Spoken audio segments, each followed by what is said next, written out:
Welcome to Sari, Conversations with Mimi, a weekly podcast by Social, also a member of the Guerrilla Podcast Syndicate. Sari is where we can show that ordinary people do extraordinary things. Tune in to be entertained and to learn something new with your host, Mimi Lorilla. Hi, everybody. Welcome to Sari Conversations with Mimi, a podcast featuring hot topics and other topics of interest for men and women alike. We feature guests who share their passion and commitment to their profession or talents. Here at Sari, we share stories to inspire you, stories from ordinary people who make extraordinary things. And for season 2, I can't believe it's already at the time of the year where I've already released several podcasts. For season 2, we're talking about online, anything that is online.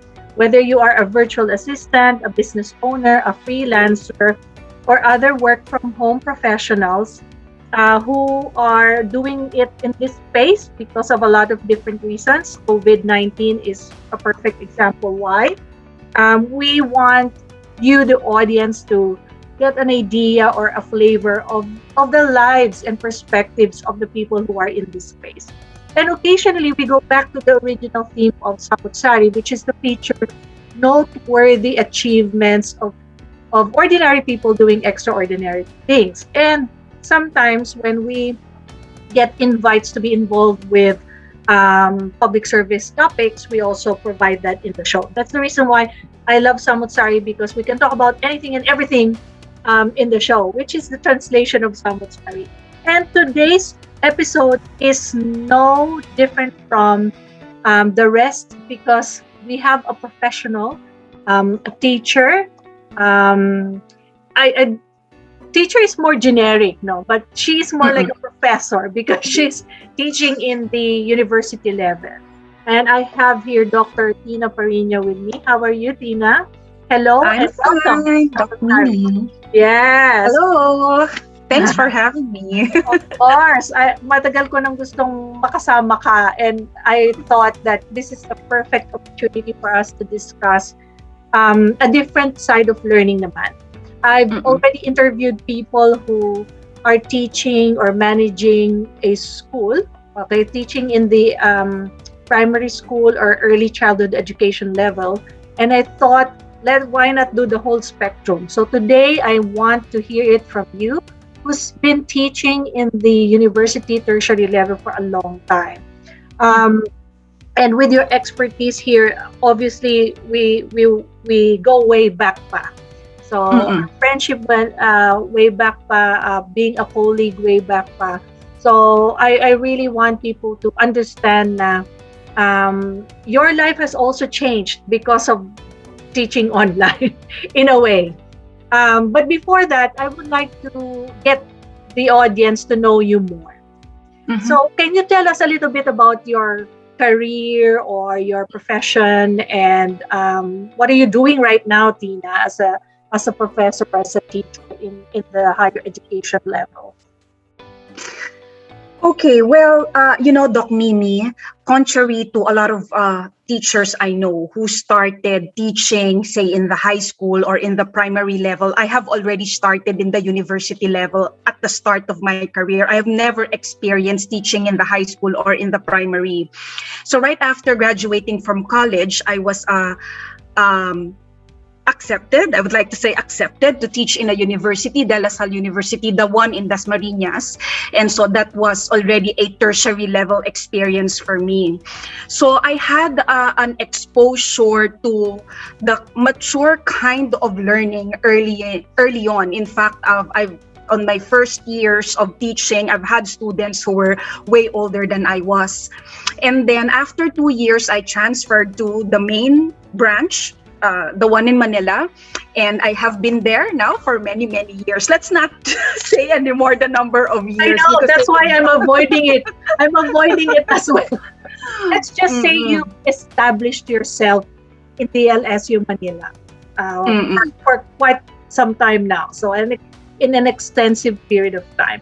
And for sure, you've grown in your teaching style, you've grown in your teaching philosophy. grown in your area, which is obviously English and applied linguistics, which is Mm-hmm. also my area of interest.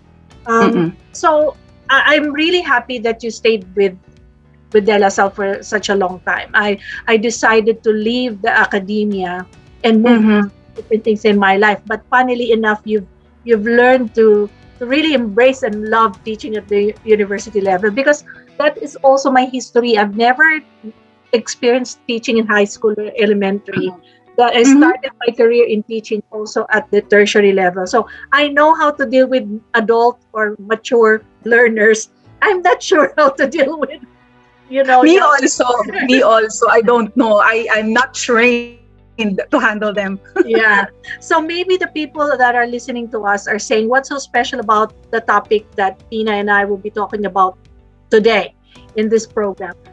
I'm pretty sure you will be interested because we don't know what's going on in the university tertiary level. There's probably Mm-hmm. an expectation that they can cope better than the little kids. Um, Mm-hmm. Here in Australia, we always talk about mental health, and Mm-hmm. kids that are learning from home are hugely impacted by online learning, because kids at the young age are so used to socialization. They always wanted to be with their friends That's true. in school, Mm-hmm. so they're trying it. They're having it rough, not doing that on a day-to-day basis, and some parents are not suited or not equipped with the skills to teach them. So Mm-hmm. they're struggling because they're not their real teachers, and they're That's right. not online the whole 7 hours of the day. They only Mm-mm. check in with their teachers part of the time, and then the rest of the time they're supposed to be doing independent work. So in your experience in De La Salle, I want you to articulate or Mm-hmm. describe to us when the online learning started, and what was the um, main. We know it's COVID-19, but when did LaSalle decide, okay, we're going to go full online, and this is the way to go, and what's the expectation for you as a teacher and the students? Because Uh-huh. that would have been brand new for everybody Mm-mm. last year. So tell us the scenario. Okay. Actually, Doc Mimi, I think we have been very privileged to be connected with such a very good university who had the foresight even before the start of COVID-19. In fact, Doc Mimi, even before the pandemic, DLSU, it's okay if I mention that I'm connected with DLSU naman, but DLSU has already been preparing the faculty because the foresight was for all of the faculty to start having a blended kind of learning. So it's not really going to be fully face-to-face after some. They have a target date for that. And so what they did was they already acquired a platform, and slowly they would ask us to adopt the platform. So I remember when I was still vice chair, there was a term when we were all just highly encouraged to upload our syllabi. So that was a start. And then the term after, we were then required to have all of our syllabi uploaded on Canvas. And then a term after, we were then highly encouraged to make use of the platform in checking the attendance, in computing the grades. And then a term after that, it becomes more and more of a requirement. And then suddenly COVID-19 happened. So of course, it could not be helped that there were still a lot of professors who were a little resistant in the use of Canvas. But with COVID, we all just jumped in. And I remember that it was March when classes were suspended, and we were all thinking that it would just be for a month. And then well, as you know, until now, we have not gone back to the face-to-face kind of learning. So for about several months, we had to move the opening of the next term. For about several months, it was a rigorous training for all of the teachers. Every day we were trained. Every day there will be some sort of a workshop. And the good thing was the platform was there. It was in place. We just have to learn it. In fact, before the pandemic, Doc Mimi, I remember hosting some of these workshops because it was really being introduced already. And I remember we even had visitors from Australia come over so that they could explain to us what Canvas is and all of the features that we could use with regard to this platform. So it wasn't very hard for those who were very much willing to make use of Canvas, but a little bit difficult for those who were traditional. I believe that I may have been a little traditional at some point, and I wasn't able to fully exhaust the features of Canvas when it was first launched at DLSU. But now, I think all of us were able to truly embrace the online platform. And I think that was also the reason why, Doc Mimi, our enrollment is really good.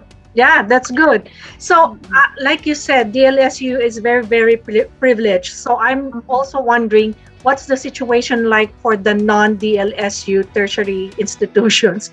Do you have any idea or perspective around how they're coping with online learning and whether they have their own platforms like Canvas, or are they going old style, like they record everything on YouTube, everybody's going to watch on YouTube, and then they'll just chat or have a private Facebook group to discuss these things? I don't know, but that's my idea of the very bare and sort of lean kind of system that could be put in place.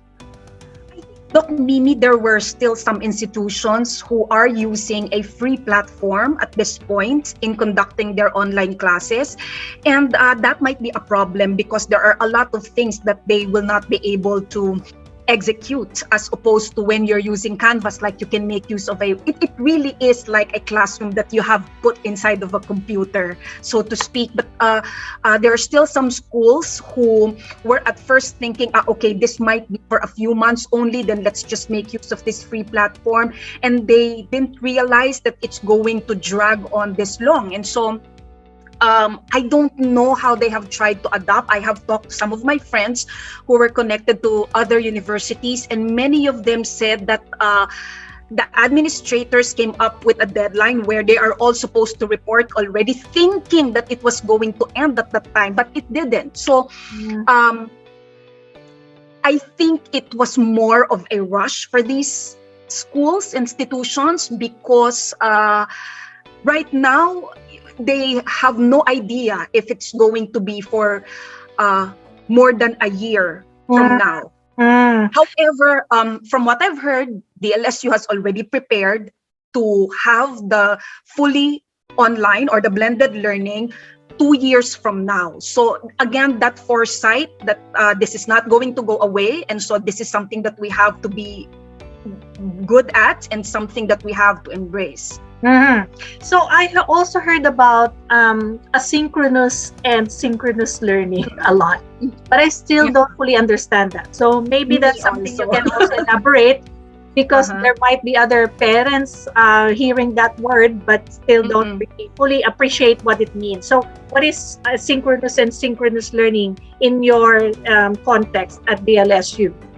Okay, synchronous is when you are going to meet with your students online, and so we call it face-to-face, except that it's virtual. And asynchronous is when you will have to ask them to do a task, or you will have to make them watch or listen to a recording, which you have done previously.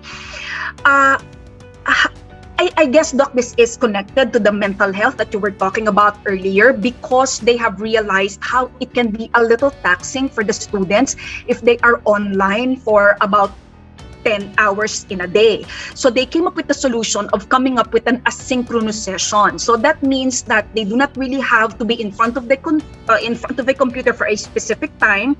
They just have to listen to a recording anytime that they wish, as long as they are able to turn in the task that that comes with the asynchronous session. So in that way, students are not taxed into going online every day. They can pace their schedule. They have time to rest. They have time for other things. They have time for recreation, because they believe that it's not good also, no, physiologically, mentally, for everybody, not just for tertiary students to be facing their computers for long periods of time. So that is one way of DLSU, just one of the many ways in trying to address mental health. That's good. So my question now has something to do with the administration side of things. As you know, in our previous life, before everything went online, we spent a gazillion hours checking papers, checking papers, grading, putting them in an Excel spreadsheet, calculating the grades. And part of that is sometimes you have graded recitation. In speech communication, you spend days, listening to those speeches being delivered. And then there's peer evaluation and teacher evaluation. So in the context of the students in the English department, how are those done now? Are there no more speech classes? How is everything graded if they cannot physically turn in their projects, the research paper, their essays, and things like that? Give us a picture. Doc, it does not change. We still check a lot of papers every day, except that now it's easy. At first, it was really difficult adapting, but now I find it really easier because I do not want to keep on mentioning Canvas because it's like advertising for Canvas. But everything that you have mentioned, Doc, everything can be done through Canvas. Like we can check the papers because there is already the built-in rubric. And the good thing is that the rubric is something that they can always look at, so they are aware of how they will be graded. Their grade sheets are updated real time, so the moment that I change something in the spreadsheet, they will be able to see that right away. There is a feature where they can chat with the teachers. There is a feature where they can send emails to the teachers. And when it comes to giving we had Speakom before. No, we do not have Speakom anymore this time, Doc. But we have JEPCOM, which is a subject which also involves giving a speech. So it can be a panel discussion or an individual speech. And yes, they can still do that. They can still give their speeches if they want to do it live. Or again, you can twist it a little bit. If you feel that the students are a little bit exhausted, you can have the speech recorded. It's up to the teacher. But in my case, I didn't have any problem so far about asking my students to open their camera if it is their turn to give a speech. And I was assigning a peer evaluator is also very easy now because you just have to upload the schedule for them to see, and they already know that they have to be present at the time when the person that they're going to evaluate is going to be giving the speech. So all of the things, Doc, that you can think about right now, that has already been thought about by Canvas. So lucky. So we talked about the administration side of things. What about the students' attendance? So they can always say, I can't attend today, miss, because I don't have internet or my internet is slow. How do you account for the truth about them attending? Maybe I am on mute, my video is off, I may be online but I'm not physically in class. How do you deal with those issues? How does the school protect the integrity of the attendance? Sadly, that has to be compromised. You, at this point, Doc, of the pandemic, and at this point where the internet of the Philippines is still very slow, we could not require our students to open their cameras. So in short, you really have no idea whether they are there or not. What I just do is whenever I lecture, and also you cannot lecture for long periods of time, huh? So all of our classes, Doc, diba, is for 1.5 hours. You're not supposed to lecture for 1.5 hours because they also have another class after that. Again, you have to give them time to breathe for a little while before they can move on to their next class. And so you are only required, it's a strict requirement to lecture for at most 1 hour. So in that 1 hour, when I lecture, I would randomly call on students. And I am very happy to note and tell everybody that whoever it is that I call will be able to answer. So which means they are there.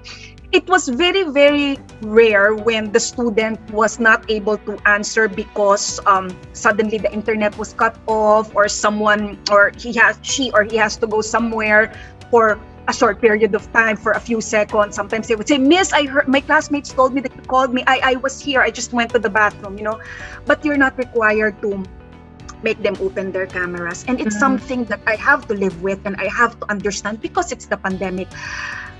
The attendance also is not counted anymore as long as, they submit the works. Except, of course, for activities where they are supposed to be there, such as the group activities where they have to collaborate with their classmates. And so their attendance in the breakout rooms is required, things like that. But for most of the time, they're not really required to be physically present for a lot of reasons, not only the pandemic. Yeah. So we talked about, how the tertiary level higher education students are coping with the changes in the setup of the educational system. Now I want to deal with the teacher side of things. How are you coping with this change? And what do your colleagues say about this new style of teaching? Has anyone's mental health also suffered as a result of this? Or do you find it more convenient now that everything is online? You don't have to be physically present in the school and everything is in the comfort of your own home. How is that level of thinking happening with the teachers? Well, at this point, Doc Mimi, I must say that it's very convenient for me. And I'm not sure, on the other hand, I am privileged to be in Australia where the internet is not a problem at all. However, I would always encounter, the only time I would get to know about what's happening in the life of my colleague is through Facebook. So sometimes I would see posts where they do not have an internet connection, and it happens quite often, and that is a source of stress for most of them. And I think that is one problem that has to be addressed, but it is on a larger scale and something that you cannot address on your own, or something that cannot be addressed by the university as much as they would like to try. And that can be a source of stress. At the same time, I think at first last year, most specifically, the lack of interaction and the lack of socialization has somehow affected a lot of us, especially for a social butterfly like me. However, now, again, we were able to come up with different ways to connect with our friends. You now have a lot of different, you have Zoom, you have all of the applications that we have now also adopted a video call, a better video call, so it's easier now to connect, and something that we have to live with in the meantime. I guess the problem also comes with the fact that you're not dealing with traffic anymore, you're not commuting anymore, I do not want to be tone deaf, Doc Mimi, but I must say that I was able to adapt really well to the online way of learning. I know, on the other hand, that there are some people who are struggling mentally and who may be a little anxious or stressed about the situation. Yeah, especially if you're not techie. That's right, if you're not techie. Yeah. Doc Mimi, again, I would like to say that Canvas is very user-friendly. So even if you're not techie, it's something that you can learn right away. I'm not sure, though, with some teachers who are not using Canvas, because Canvas, I believe that this is just something that I've heard, I'm not sure, is an expensive platform. So it's something that can be it can be something that LaSalle can buy. Yeah. But I don't know if other schools can buy something which is as sophisticated as Canvas, and that might also be a cause of stress for some of them. That's right. So I know that as part of being a professor in De La Salle University, you are also expected to deliver extension services. And that extension services means you might be invited to guest speak in different universities. Before, we used to travel in different regions, in the Visayas, sometimes Mindanao. Are you? Yeah, Mimi, you remember our Thailand trip? I know, right? But now, are you still active in that space where you provide extension services to other universities? Are you being invited as a seminar facilitator, lecturer, things like that? How do you find interacting with other teachers or other students in universities outside of De La Salle? I think, in fact, Doc Mimi, I am more active now in giving lectures outside of the LSU because it became easier. You do not have to think about the logistics and the transportation. You don't have to think about traveling by plane or by car. So I get a lot of invites and I get a lot of webinar workshops, which I had conducted. In fact, just this month alone, I think I was able to give about 4. So I think at being in Australia means that they will not be able to send me any gifts, but that is fine because I think it was just last week when we were asked by the dean to give a list of all of the lectures that we had given the past year, because it's also something that is given premium by the university, but something that I enjoy doing. However, right now I'm on paid leave, Doc Mimi. No, I think you're aware that I'm on service leave, and I have a lot of time in my hands. But somehow, when I get to be invited and I have a regular teaching load, it becomes a little tedious, I must say, not really stressful, because I have to prepare for that. But at the same time, are people attending those webinars getting most out of the webinar itself? Because the reason why people attend those events is because of the interaction. Again, they get to see a new face, an expert, and then they and their colleagues can go out. It's some sort of a holiday cum travel for them. But that kind of got lost now because everything is just done online. So in terms of attendance, do you get a lot of people attending those events?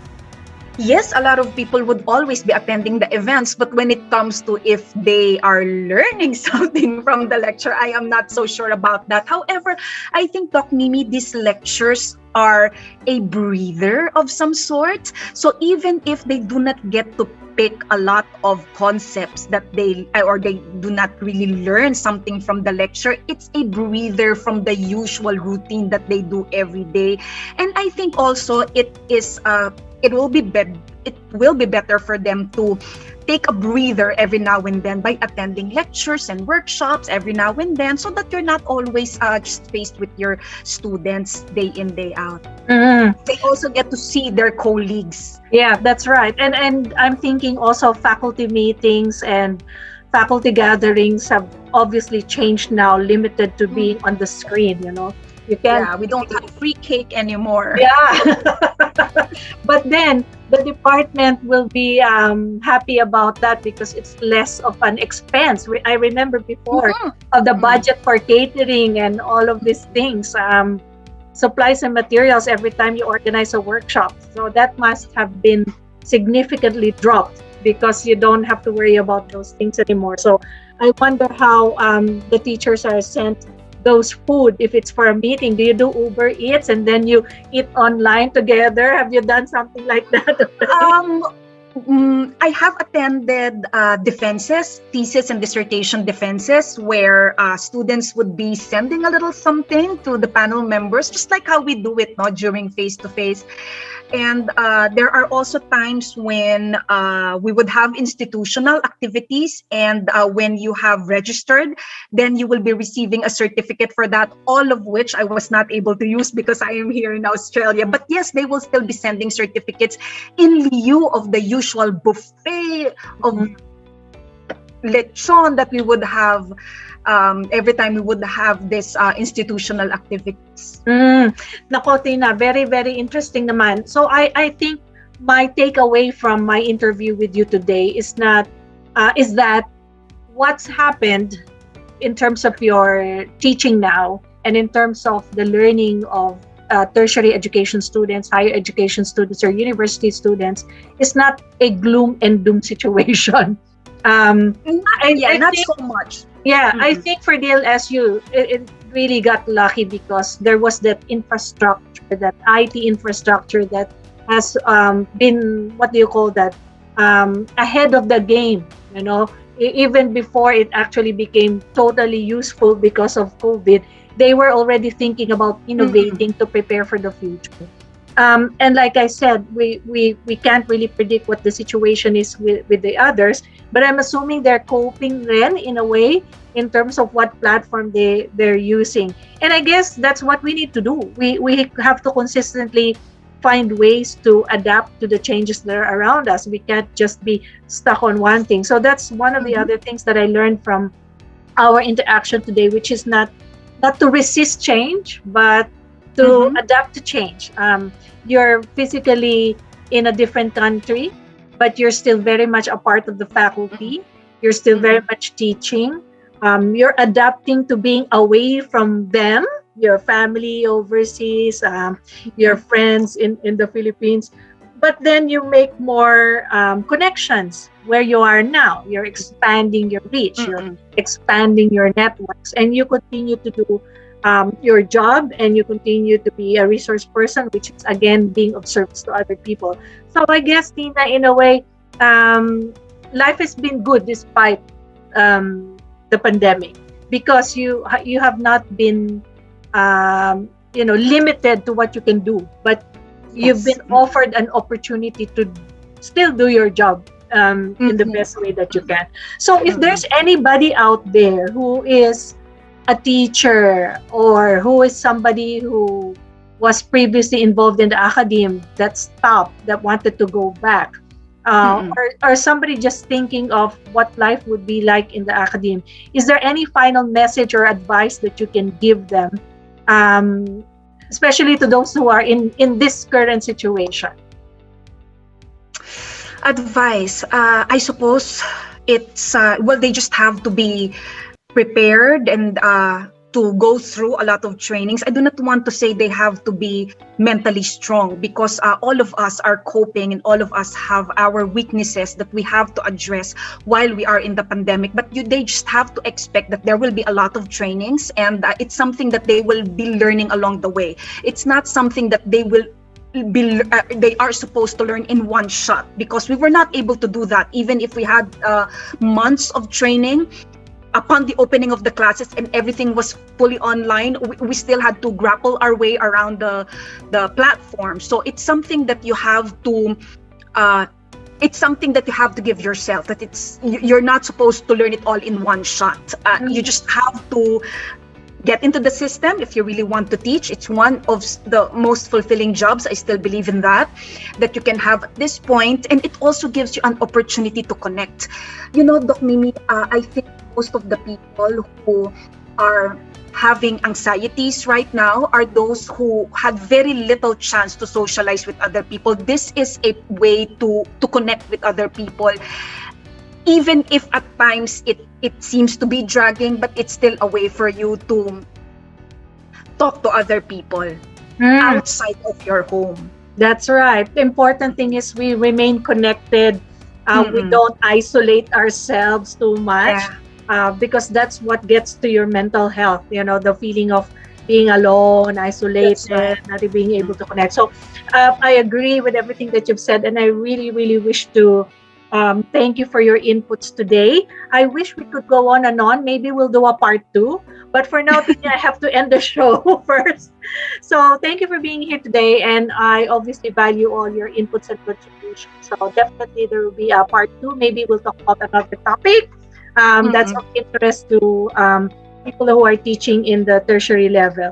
So thank you again, Tina, and for the audience today. If you have any stories or topics that you wish to feature in the show, please reach out to me. My show notes and details are in the description box below. Sari is a member of the Guerrilla Podcast Syndicate. You can also reach out to me through my Facebook page, in my YouTube channel. Please don't forget to like, subscribe to both of them. And if you want to check out the other shows of the Guerrilla Podcast Syndicate, please, you are more than welcome to do that. So thank you, Tina. Thank Hope you, that Doc. we will have another conversation soon. Stay safe and enjoy your online teaching. Bye. Okay, bye, Doc. Bye. Thank you.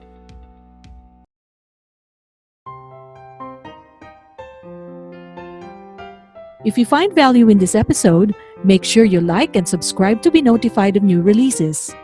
If you have any questions or suggestions, please reach out to Guerrilla Podcast or send us an email at mimi@dinosocial.com. Spread the word and don't forget to tune in next time.